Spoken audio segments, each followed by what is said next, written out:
पश्चिम बंगाल हिंसा मामले पर ममता बनर्जी की सुप्रीम कोर्ट से बढ़ने वाली है मुश्किलें, जा सकती है मुख्यमंत्री की कुर्सी भी, या लग सकता है पश्चिम बंगाल में राष्ट्रपति शासन। जी हां, दरअसल आपके लिए बता दें कि पश्चिम बंगाल के मुर्शिदाबाद, मालदा, उत्तर 24 परगना में हिंसा को लेकर सुप्रीम कोर्ट में दायर याचिका पर आज हो सकती है सुनवाई, जिस पर कोई बड़ा आदेश दे सकता है सुप्रीम कोर्ट ममता बनर्जी और पश्चिम बंगाल में हो रही हिंसा को लेकर, जिस पर लगातार हिंदुओं के खिलाफ हो रहे हैं अत्याचार।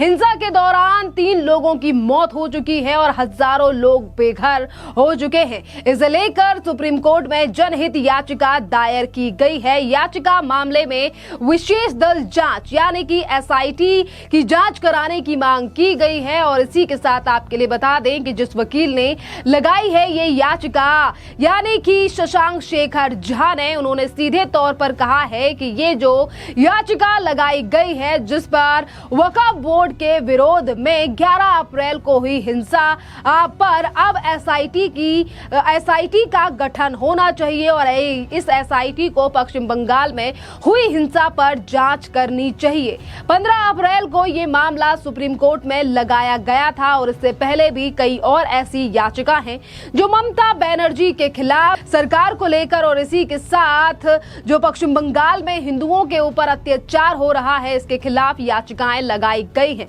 अब देखना अहम रहेगा कि आज इस पूरे मामले पर आज सुनवाई होगी या फिर कल देगा सुप्रीम कोर्ट कोई बड़ा फैसला। जब से वक्फ बोर्ड कानून को लागू किया गया देश में, जिसके बाद देश भर के कई राज्यों में यह हिंसा देखने के लिए मिली, जिस पर अब सुप्रीम कोर्ट में हस्तक्षेप की मांग की गई है, क्योंकि बार बार पर केंद्र से बल फोर्स तैनात करने की बात की गई। पर ममता बनर्जी और पुलिस की नाकामयाबी को देखकर लगातार जनता ने और जो तमाम वकील हैं उन्होंने ये सवाल उठाए हैं कि आज ममता बनर्जी पश्चिम बंगाल में हो रही हिंसा, हिंदुओं के ऊपर हो रहे अत्याचार को रोक नहीं पाई है। इसीलिए ममता बनर्जी को लेकर भी कार्रवाई करनी चाहिए कोर्ट को। आज तो सुनवाई हो सकती है, इसी के साथ कल की तारीख भी कोर्ट के द्वारा दी जा सकती है। और आपके लिए बता दें कि आज सुप्रीम कोर्ट में जो जनहित याचिका लगाई गई है वो किस किस ने लगाई है।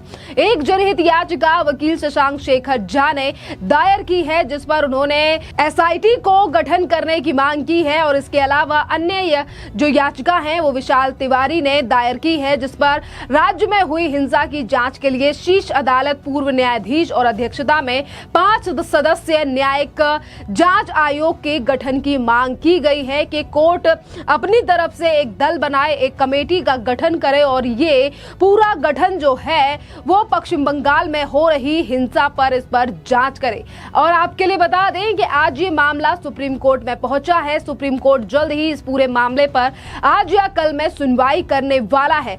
ऐसा नहीं है कि इससे पहले किसी और कोर्ट ने इस पूरे मामले पर हस्तक्षेप नहीं किया है। कलकत्ता हाई कोर्ट ने भी पिछले दिनों केंद्रीय बलों की तैनाती का आदेश दिया था और उन्होंने कहा था कि जिन जिन जगहों पर पश्चिम बंगाल में हिंसा हुई है, हिंसा प्रभावित इलाके हैं जैसे कि मुर्शिदाबाद, 24 परगना और तमाम जो एरिया हैं, वहां पर केंद्रीय बलों की तैनाती की जाए। जिसके बाद ममता बनर्जी सरकार के नेताओं ने ये तक सवाल उठा दिया था कि ये जो केंद्रीय बल है ये तो मोदी सरकार के लिए काम करते हैं। इस तरीके की बातें कई बार उठाई गई हैं और 11 और 12 अप्रैल को भी मुर्शिदाबाद जिले के कुछ जगहों पर सूती, समरसेल, धुलियाना और जंगीपुरा में सांप्रदायिकता काफी ज्यादा हुई थी। जिसके बाद कोर्ट ने सीधे तौर पर कहा है कि यहाँ पर केंद्रीय बलों की तैनाती करना बहुत ज्यादा इंपॉर्टेंट है और यहाँ पर तैनाती की गई थी।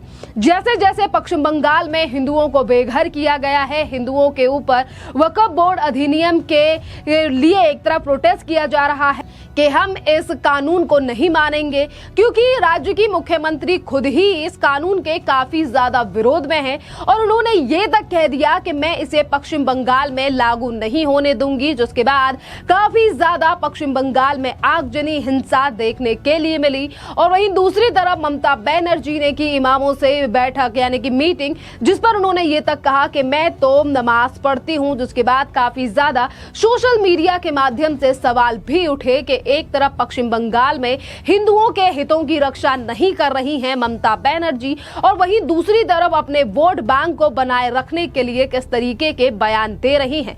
आने वाले साल में 2026 में राज्य में विधानसभा के चुनाव हैं। ममता बनर्जी को अपनी कुर्सी को बचाना है, पर ऐसा लग रहा है कि आज अगर इस पूरे मामले को लेकर सुप्रीम कोर्ट में सुनवाई होती है तो ममता बनर्जी के राज्य को लेकर राष्ट्रपति शासन या ममता बनर्जी को उनके पद से हटाए जाने को लेकर भी कोई बड़ा आदेश पारित हो सकता है सुप्रीम कोर्ट से, जिस तरीके से तमाम याचिकाएं सुप्रीम कोर्ट में लगी हैं।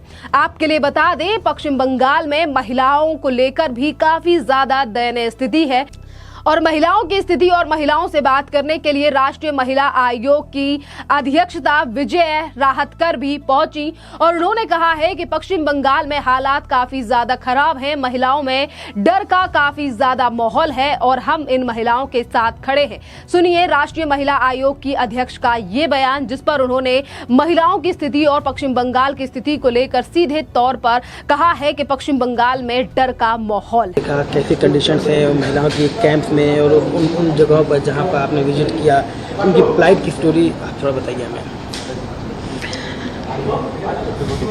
मालदा और मुर्शिदाबाद में 2 दिन जाना हुआ। हर लगभग घर पे हम जाकर वहाँ की स्थिति देख के आए, लोगों को भी मिल के आए, परिवारों को भी मिले। बहुत हिंसा हुई है। सबसे बड़ी बात यह है कि बहुत ज़्यादा डर का वातावरण है। जिस तरीके से मारा पीटा गया है वो असहनीय है और किसी को नहीं छोड़ा। महिलाएं, बच्चे, बूढ़े सभी को साथ हिंसा हुई है। और उस मोमेंट को आप कैसे डिस्क्राइब करेंगे जब वहाँ की महिलाएं आपको हक कर लिया, तो उन्होंने अपनी ऑर्डील को आपसे नरेट कर रही थी, किस तरह मुश्किल था उनको कंट्रोल करना उस वक्त?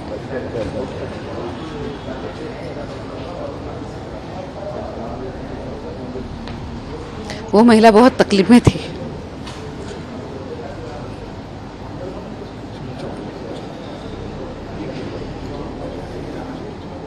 देखिए, जो उनके ऊपर गुजरी है उस जगह पे हमने खुद को खड़े करके देखना चाहिए कि जो उनके ऊपर वो जो सह रही है ये वो डिजर्व नहीं करती। वो हमारी प्रदेश की अपनी बहनें हैं।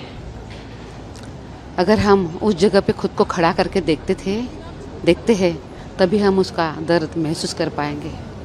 एक न्यूली बॉर्न बेबी के साथ महिलाओं को डिस्प्लेस होना पड़ा, छोड़ना पड़ा, ये देखना कितना पेनफुल रहा आप लोगों को? एक नहीं, ऐसे 2-4 बच्चे हैं।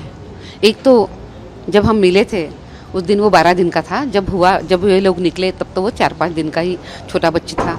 उसके साथ साथ वहाँ पे एक 1.5-2 महीने का भी बच्चा मिला, और भी छोटे छोटे 1 साल के पहले से और भी बहुत बच्चे थे। सरकार ने उनकी व्यवस्था करनी चाहिए, उनकी रहने की, उनकी खाने की, उनकी पीने की। आपकी रिकमेंडेशन क्या रहेगी इस पूरे मामले जो कुछ भी आपने देखा? हम उस विषय में सबके साथ बात कर रहे हैं, उन लोगों के साथ भी हमने बात करी है। हम उनके रिहैबिलिटेशन के लिए, फिर से उनको खड़ा करने के लिए हर संभव हम प्रयास करेंगे। उस तरीके से हमारी रिकमेंडेशन रहेगी। सवाल है, आपके विजिट को पॉलिटिकली मोटिवेटेड बताया गया। जो रूलिंग पार्टी है यहाँ पर वेस्ट बंगाल में, उनकी तरफ से कहा गया कि कमीशन मणिपुर और यूपी नहीं जाती है, लेकिन वेस्ट बंगाल में जब भी थोड़ा सा कुछ होता है तो एक पॉलिटिकल असाइनमेंट के तहत यहाँ पर आते हैं और बदनाम करते हैं वेस्ट बंगाल को। मैं उन सभी को पहले ये उत्तर देना चाहती हूँ कि आप कमीशन को देखिए कि उत्तर प्रदेश में भी वो कितनी है और मणिपुर में भी वो कितनी है। एक बार अभ्यास करके आइए।